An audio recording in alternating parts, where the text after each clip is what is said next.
علیہ السلام بھی لا محالہ پھر بنی اسرائیل سے ماننے پڑے گے. تو پھر اس کا مطلب بنی اسرائیل کا مطلب اولاد اسرائیل، جسے بنی آدم کا مطلب اولاد آدم. نتیجہ کیا ہوا؟ اسرائیل کوئی آدم علیہ السلام سے پہلے گزرا تھا، اس کی نسل سے آدم علیہ السلام.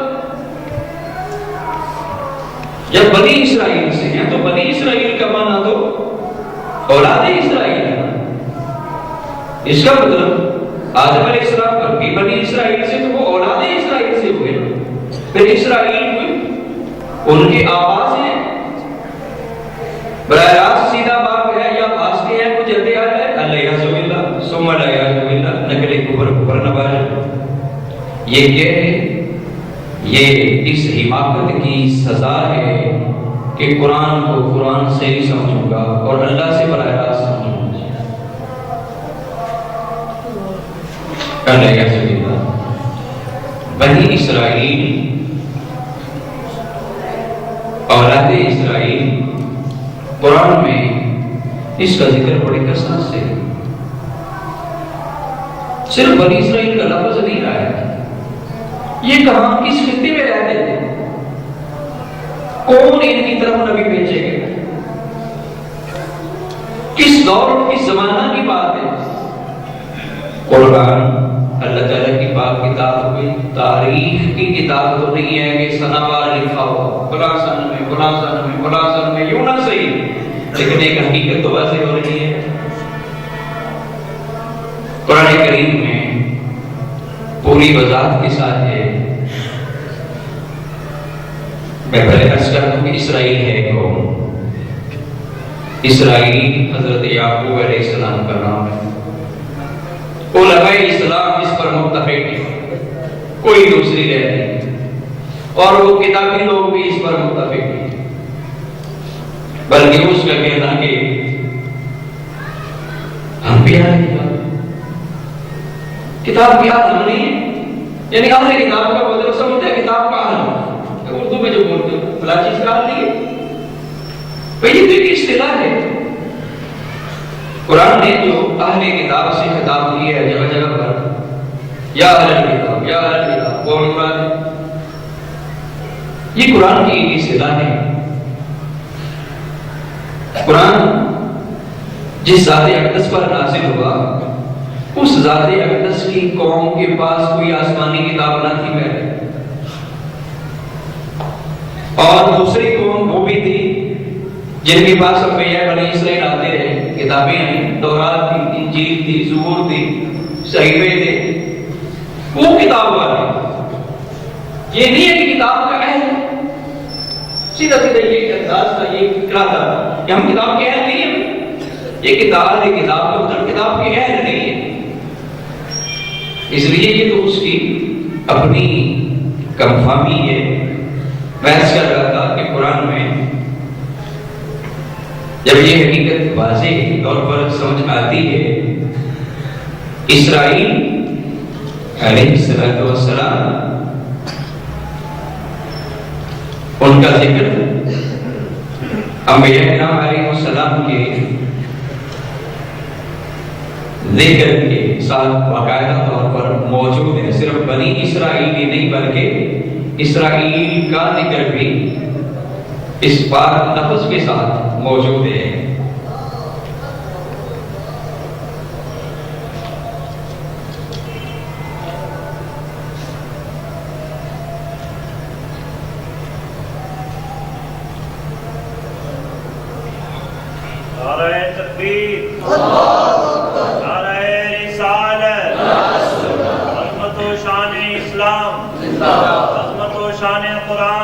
عظمت و شان مصطفیٰ، علماء اہل سنت، جامعہ محمدیہ معینیہ.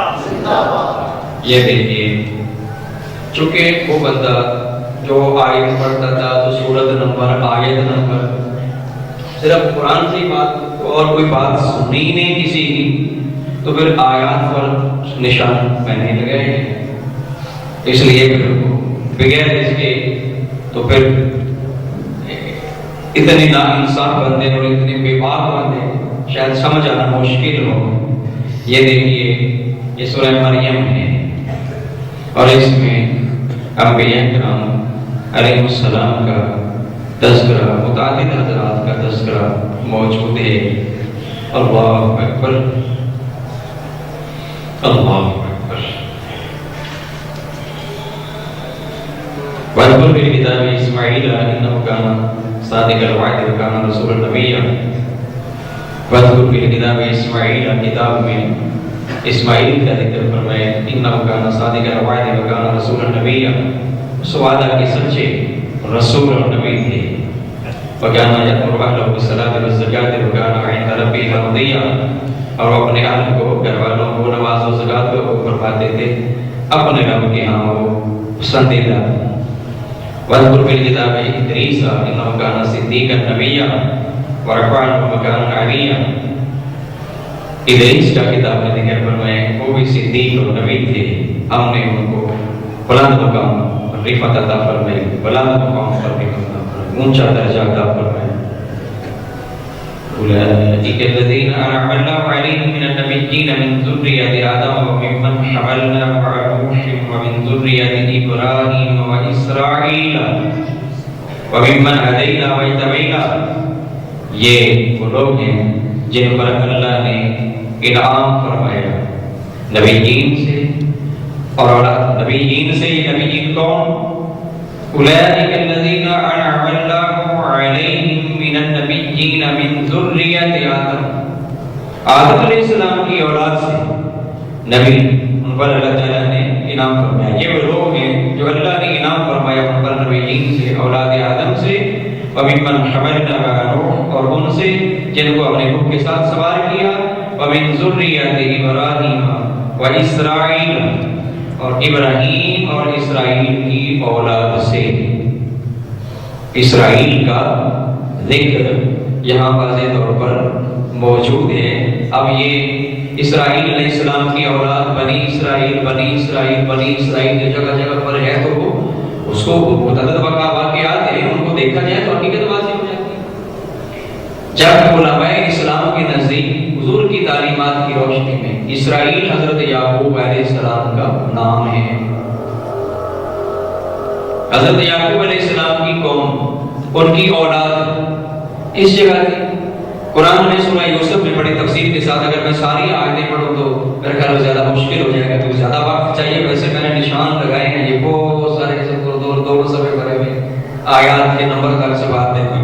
انشاءاللہ کچھ کوشش کروں گا کہ وہ چیزیں وہ باقاعدہ طور پر آیات کی نامزدگی کے ساتھ تعین کے ساتھ ہی عرض کروں۔ حضرت یوسف علیہ السلام، بھائیوں نے ان کے ساتھ جو کیا سبب بنا، ایک قافلہ گزرا مصر جانے کا، انہوں نے کنویں سے نکالا ان کو اور مصر جا کر کے فروخت کر دیا۔ قرآن کے لفظوں میں یہ تصاعد موجود ہے سورہ یوسف میں۔ یوسف علیہ السلام مصر پہنچے، ادھر کنعان میں کنعان کا لفظ قرآن میں نہ صحیح، پیچھے جدھر قوم جدھر بھائی ان کے رہتے تھے، جو آبائی علاقہ تھا یوسف علیہ السلام کا، ادھر کافی واقع ہوا، ایک بار ہے پھر ہے پھر بلاخر یوسف علیہ السلام نے ان سب سے فرمایا کہ تم سارے اپنے گھر والوں کو لے آؤ۔ یہ سورہ یوسف میں تفصیل کے ساتھ قرآن کی لفظوں کا ترجمہ کرتے چلے جائیں، یہ ساری وضاحت موجود ہے۔ اس کے بعد اب یہ حضرات کی طرح آباد ہو گئے، زمانہ گزرا، نسل چلی، اولاد بہت ہوئی ان کی، لاکھوں کی تعداد میں ہو گئے۔ موسیٰ علیہ السلام بھیجے گئے رسول بنا کر، ہارون علیہ السلام بھیجے گئے رسول بنا کر۔ یہ بھی قرآن میں وضاحت کے ساتھ فرعون کو کہا، اللہ کریم نے حکم فرمایا فرعون کو جا کر کہو۔ یہ موسیٰ علیہ السلام نے اپنے بھائی کی نبوت کے بارے میں سوال کیا، میری زبان میں نبوت ہے یا اللہ، ان کو ساتھ رسالت عطا فرما دے، تم دونوں بس آبا تم دونوں جاؤ۔ فرعون کے پاس گئے، فرعون سے جا کر اپنی رسالت کا پیغام ان کو دیا اور ایمان لانے کی دعوت دی۔ بنی اسرائیل کو ساتھ لے جانے کا فرمایا کہ بنی اسرائیل کو ہمارے ساتھ بھیج دے، آج سے معانا بنی اسرائیل، ہمارے ساتھ بنی اسرائیل۔ کدھر ہے؟ فرعون کس جگہ تھا؟ قرآن کی آیات میں اس چیز کی صراحت موجود ہے کہ فرعون مصر کا بادشاہ۔ اس ساری آیات پر میں نے نمبر لگائے ہیں، میں صرف یہ کوشش کر رہا ہوں کہ وہ بہت سے لمبی نہ ہو جائے بات، چونکہ بنیادی ضروری باتیں کچھ اور بھی کرنی ہے۔ مصر کا بادشاہ، مصر کی حکومت فرعون کے پاس تھی، اور پھر بنی اسرائیل کے حوالے سے حضرت موسیٰ علیہ السلام اور حضرت ہارون علیہ السلام کو حکم کہ مصر میں ان کے گھر بناؤ، ٹھکانہ مصر میں۔ یہ مصر کی سرزمین پر ہوگا۔ اللہ تعالیٰ نے غرق کیا فرعون کو، ایمان نہ لانے کی وجہ سے اسے اور اس کی فوجوں کو ڈبو دیا۔ قرآن کے الفاظ کا یہ ترجمہ، سیدھی سیدھی بات، یہ مفہوم میں تو خلاصہ بالکل نہایت مختصر انداز میں خلاصہ عرض کر رہا ہوں۔ یہ چیزیں قرآن کی عبادت میں کوئی ترجمہ کرتا چلا جائے تو اس میں واضح، اس سے یہ حقیقت سمجھ آ گئی کہ بنی اسرائیل کہاں آباد ہیں۔ بنی اسرائیل مصر میں۔ انبیاء یہ تشریف لاتے رہے تو جنہوں نے خطاب کیا کہ بنی اسرائیل کی طرف رسول بنا کر بھیجے گئے ہیں، حضرت عیسیٰ علیہ السلام تک انہوں نے تذکرہ کیا ہے اس چیز کا۔ تو بنی اسرائیل کوئی ایسا مبہم لفظ نہیں ہے کہ اس کا کوئی مطلب، اس کی مراد کسی کو سمجھ نہیں۔ جب اولاد اسرائیل ہے تو اسرائیل کوئی بندہ، اس کا تعین تو لازم اور ضروری ہے۔ چلو جو قرآن کو قرآن سے سمجھتا ہے وہ ہمیں سمجھ آئے اسرائیل کون ہے۔ قرآن میں ذکر بھی آ گیا کہ وہ نبی ہیں۔ ابھی میں نے یہ آیت تلاوت کی اور اس میں انبیاء کا تذکرہ، اس میں انبیاء پر، اولاد آدم سے انبیاء پر جو انعام فرمایا گیا، یہ انعام یافتہ ہیں اولاد آدم سے، نبیین میں ذریات آدم ہیں۔ ان میں اللہ کریم جل وعلا نے اسرائیل علیہ السلام کا بھی ذکر فرمایا۔ تو بنی اسرائیل کا مطلب اولاد اسرائیل۔ تو یہ لوگ تو حضرت ابراہیم علیہ السلام کے بعد حضرت اسماعیل اور حضرت اسحاق، ان کے بعد حضرت یعقوب ہے۔ علماء اسلام نے فرمایا یہ حضرت یعقوب ہیں اسرائیل، ان کا نام پاک ہے۔ یہ کہنا کہ سارے نبی ہی بنی اسرائیل میں ہے، یہ بات تو سراسر حماقت پر مبنی۔ میں نے پہلے توجہ دلا دی کہ سارے نبی ہی اگر بنی اسرائیل میں آئے تو پھر تو لازم آئے گا کہ آدم علیہ السلام بھی بنی اسرائیل میں ہے، اور پھر وہ اس خطے میں تھے اور ان کے اوپر بڑے مظالم ہو رہے ہیں۔ قرآن کی آیات سورہ بقرہ میں بڑی وضاحت کے ساتھ پھر ان کے بچوں کو ذبح کرتے تھے، ان کی بچیوں کو زندہ چھوڑ دیتے۔ پس منظر علماء نے ذکر کیا، اس کو ایک خواب آئی تھی کہ بنی اسرائیل سے ایک بچہ ہوگا، وہ اس کی حکومت کے زوال کا سبب بنے گا۔ اس نے کہا بنی اسرائیل کے بچے جو بچہ پیدا ہوتا بنا۔ حضرت یوسف علیہ السلام کی حیات طیبہ میں اور بعد میں بھی کچھ وقت تک ان کو عزت وقار مقام مصر میں حاصل رہا۔ اس کے بعد ان لوگوں کو غلاموں کی طرح سمجھا جاتا، محنت والے، مشقت والے کام ان سے لیے جاتے۔ قرآن کی آیات میں اس چیز کی وضاحت ہو چکی۔ ان کی عورتوں جو وہ ملکی بدیوں کے حوالہ کے ان کے گھروں میں کام کر فرعونیوں کی، اور یہ لوگ مشقت والے کام ان مردوں سے لیے جاتے، اور پھر وہ اس کو ایک خواب آئے، اس خواب کو جو اس کی تعبیر بتائی گئی تو اس کی وجہ سے اس نے بچے ذبح کرنے شروع کیے۔ قرآن نے اس حقیقت کو تو جگہ جگہ پر ذکر کیا ہے، یذبحون ابناءهم ویستحیون نساءهم۔ کتنے ذبح ہوئے؟ مفسرین نے تو فرمایا حضرت موسیٰ علیہ السلام کی ولادت تک 70,000 بچے اس نے ذبح کروا دیا۔ اس طرح ان کو ذلیل و خوار کر کے رکھا ہوا تھا۔ تو اللہ کریم نے موسیٰ علیہ السلام کو بھیجا، انہوں نے اللہ تعالیٰ کی پاک رسول نے ان کو جا کر فرمایا کہ بنی اسرائیل کو ہمارے ساتھ بھیج دے، ان کو عذاب نہ دے، یہ ظلم ان پر بند کر۔ یہ سارا کچھ قرآن میں ہے۔ اس لیے بنی اسرائیل دنیا کے ایک مخصوص خطہ میں تھے، یہ نہیں کہ سارے نبی رسول جہاں بھی آتے رہے پہلے بھی وہ سارے بنی اسرائیل سے۔ اس کا کہنا ہے کہ بنی اسرائیل ہی انعام یافتہ ہیں. تھوڑا سا تعارف بھی ہو جائے، اس میں کوئی شبہ نہیں. بنی اسرائیل کا مطلب اولاد اسرائیل، اولاد یعقوب علیہ السلام. ان میں نبی بھی، ان میں صدیقین بھی ہیں، ان میں شہداء بھی ہیں، ان میں صالحین بھی ہیں، اچھے لوگ تھے. لیکن کیا سارے بنی اسرائیل سبھی اچھے تھے؟ سب پر اللہ کریم جل وعلا کا انعام، یہ انعام یافتہ ہیں. ان کے لیے ان کے راستے کی ہم دعا کرتے ہیں اللہ تعالیٰ سے کہ یا اللہ ان کے راستے پر ہم کو چلا. قرآن کریم سے ہم اس حقیقت کو ذرا واضح کرنا چاہیے کہ قرآن کیا ارشاد فرماتا ہے. یہ سارے ٹھیک ہی تھے، ان کے بارے میں یہ درجہ اختیار کرنا کہ صرف یہ انعام یافتہ ہیں. اور امت محمدیہ کے یہ افراد، ساری امت محمدیہ بھی دعا کرتی ہے کہ یا اللہ ہم کو بنی اسرائیل کے راستے پر چلا. اللہ کا شکر ہے. قرآن نے بنی اسرائیل کا تذکرہ چکے بہت زیادہ مقامات پر فرمایا ہے، تو بعض مقامات سے ان لوگوں کا کچھ حال میں نے عرض کیا. ان میں نبی بھی، ان میں صدیقین، ان میں صالحین نیک بھی، لیکن اس کے ساتھ ساتھ ایک دوسرا رخ بھی موجود ہے.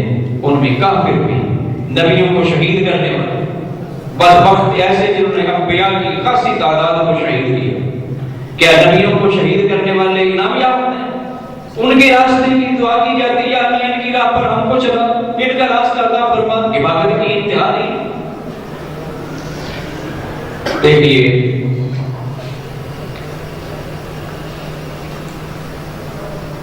حضرت موسیٰ علیہ السلام بنی اسرائیل سے کئی احکامات پر عمل کا جب فرماتے تو آگے سے بعض اوقات صاف صاف جواب اور انکار کر دیا. کیسے ہدایت یافتہ ہیں؟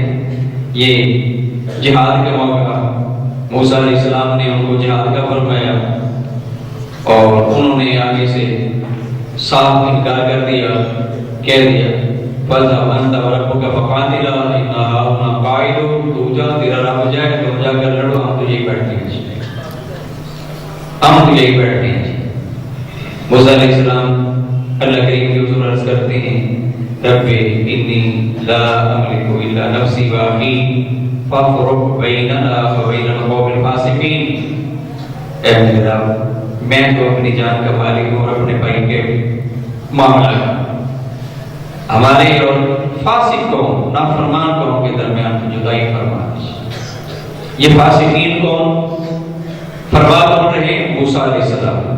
قرآن کے لفظوں کا ترجمہ کرنا، یہ سورہ مائدہ ہے، سورہ مائدہ ہے اور یہ آیت مبارکہ نمبر 25 ہے.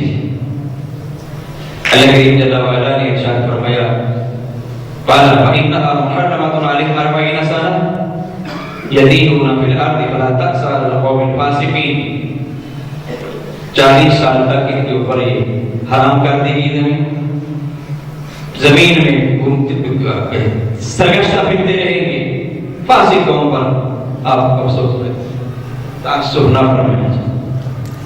اللہ تعالیٰ نے بھی ان کو فاسق ہی فرمایا. سب بنی اسرائیل کی بات نہیں، میں نے عرض کیا ان میں اللہ تعالیٰ کے بارے وزیدہ باتیں ہیں، لیکن ایسے لوگ بھی. اور پھر آگے چل کر من اجل ذلك كتبنا على بني اسرائيل انه من قتل نفسا بغير نفس او فساد في الارض فكانما قتل الناس جميعا ومن احياها فكانما احيا الناس جميعا ولقد جاءتهم رسلنا بالبينات ثم ان كثيرا منهم بعد ذلك في الارض لمسرفون. اس وجہ سے ہم نے بنی اسرائیل پر لکھ دیا کہ جو ناحق کسی جان کو قتل کرے گا یا زمین میں فساد کرے گا تو گویا اس نے سارے لوگوں کو قتل کیا، اور جس نے ایک جان کو زندہ چھوڑا گیا سب لوگوں کو زندہ رکھا. ان کے پاس انبیاء، ان کے پاس ہمارے رسول تشریف لے بینات کے ساتھ، واضح نشانیوں کے ساتھ. ثم ان كثيرا منهم بعد ذلك في الارض لمسرفون. پھر بے شک بہت سارے ان میں سے اس کے بعد زمین میں ضرور حادثے پڑنے والے ہیں. یہ حادثے پڑنے والے ہیں. بتاؤ یہ کیا انعام یافتہ ان کی راہ کا سوال کیا جا رہا ہے اللہ تعالیٰ سے، یا اللہ ان کے راستے پر ہم کو چلا، حادثے پڑنے والوں کی راہ پر چلا. اللہ یا سبیل اللہ. صرف یہی نہیں بات، یہ سورہ مائدہ کی آیت نمبر 70 ہے. لقد اخذنا میثاق بنی اسرائیل لقد اخذنا میثاق بنی اسرائیل وارسلنا الیہم رسلا كلما جاءهم رسول بما لا تهوى انفسهم فريقا كذبوا وفريقا يقتلون. ہم نے بنی اسرائیل سے آن لیا، ہم نے ان کی طرف رسول بھیجے. جب بھی ان کے پاس رسول وہ کچھ لایا جس کو ان کی نفس نہیں چاہتے تھے، نفس ان کے اس کو پسند نہیں کرتے تھے، فریقاً کذبوا وفریقاً یقتلون، ایک فریق کو رسول کرام کے ایک فریق کو انہوں نے جھٹلایا اور ایک فریق کو شہید کر دیا، قتل کر دیا. رسولوں کو شہید کرنا، نبیوں کو شہید کرنا انعام یافتہ ہونے کی علامت ہے. ایسے لوگوں کو انعام یافتہ بدترین کفار، کافر اس میں کوئی شبہ نہیں، ہر کافر کی سزا ہمیشہ ہمیشہ جہنم میں رہنا ہے، اس میں کوئی شبہ نہیں. لیکن اس سے بڑا بدبخت کافر کون ہے جو کسی نبی اور رسول کو شہید کر دے. تو یہ بدترین کفار بھی بنی اسرائیل میں سے. ان کی بات یہ کہنا کہ بنی اسرائیل کے بارے وہ انعام یافتہ ہیں اور ان کے راستے پر چلنے کی دعا ہم اللہ سے کرتے ہیں. آگے سنیے، یہ سورہ مائدہ کی آیت نمبر 78 ہے. لوگین الذین کفروا من بنی اسرائیل علی لسان داؤد و عیسی ابن مریم ذالک بما عصوا وکانوا یعتدون كانوا لا يتناهون عن منکر فعلوه لبئس ما كانوا يفعلون. فرمایا بنی اسرائیل سے جن لوگوں نے کفر کیا ان پر لعنت کی گئی، داؤد کی زبان پر، عیسیٰ ابن مریم کی زبان پر.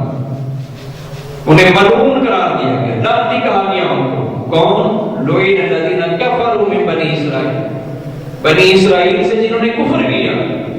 تو مطلب بنی اسرائیل سے کفر کرنے والے تھے، اور بدترین کفر انبیاء کو شہید تک کرنے کی صورت میں کفر. اور وہ قرآن میں ایک جگہ نہیں بلکہ متعدد مقامات پر اس کا تذکرہ موجود ہے.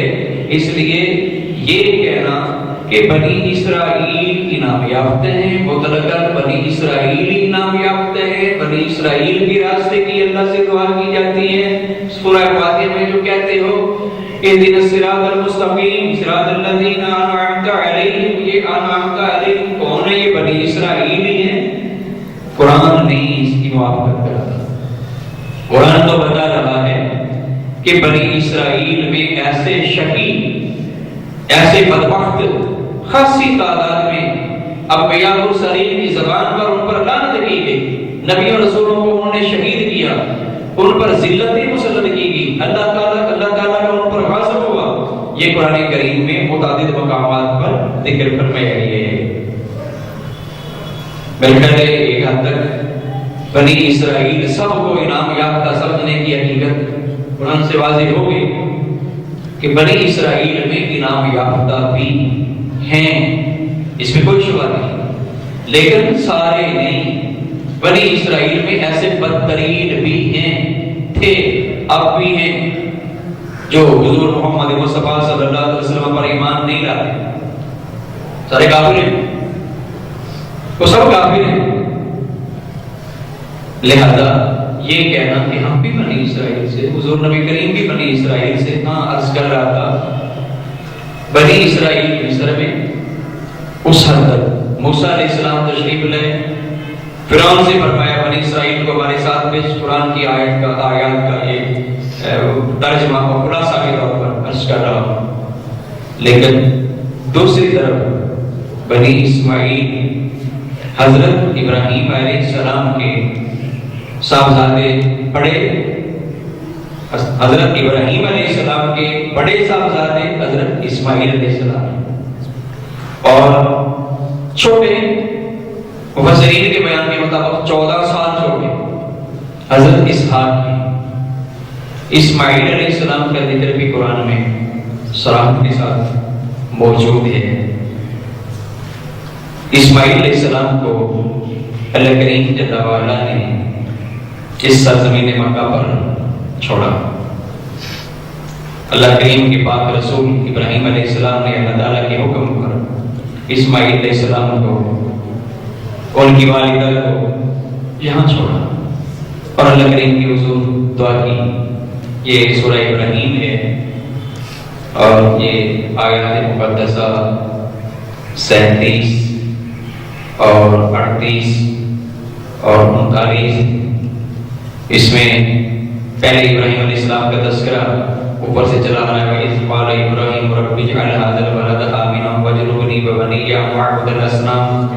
جب ابراہیم علیہ السلام نے اللہ کریم کی حضور عرض کیا، اے اللہ اس شہر کو امن والا بنا، مجھے اور میری اولاد کو اس سے بچانا، دور رکھنا کہ بتوں کی ہم عبادت کریں۔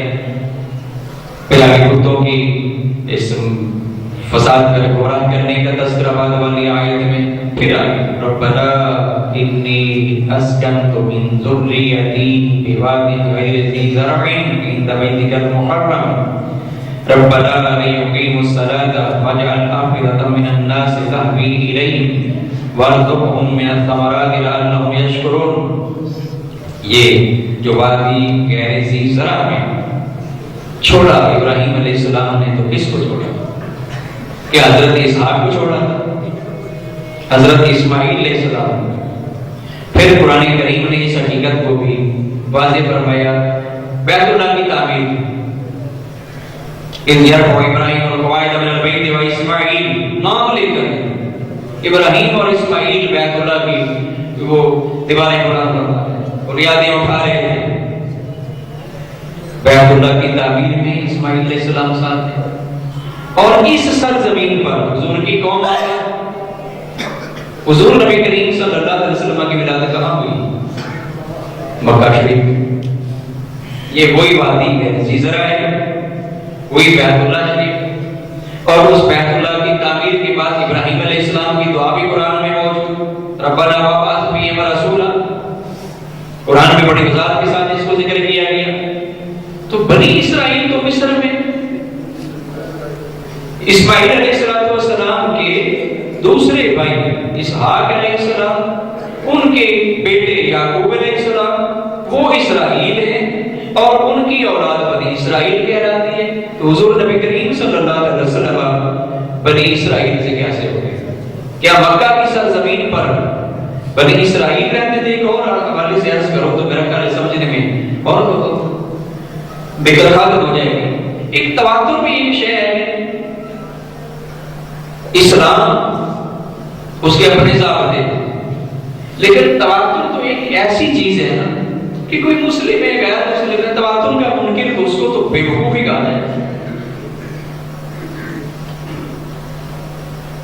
سب اور لوگوں نے مکہ دیکھا ہے، بیت اللہ دیکھا ہے، دیکھا تو نہیں سب نے، لیکن کوئی کہ ہے ہی کوئی نہیں، کیا کہو گے اس کو؟ عام کرو، پاگل ہی کہو گے۔ کیوں؟ اتنا دیکھنے والے، اتنی ان کی کثرت ہے، اتنا جہان اس کو بیان کر رہا ہے کہ بیت اللہ ہے، یہ شہر مکہ ہے، تو اب کوئی کہے کہ ہے ہی کوئی نہیں، تواتر سے ثابت ہے نا۔ باقی تم قرآن کا وعدہ ایک طرف کرو، حدیث کو ایک طرف کرو، صرف اسی وجہ سے کہ اس کثرت سے اس کو بیان کرنے والے۔ تو حضور نبی کریم صلی اللہ علیہ وسلم کا مکہ کی سرزمین پر پیدا ہونا، حضور کے قبیلہ کا مکہ میں آباد ہونا، یہ چیزیں تو تواتر سے ثابت ہے۔ اس حوالے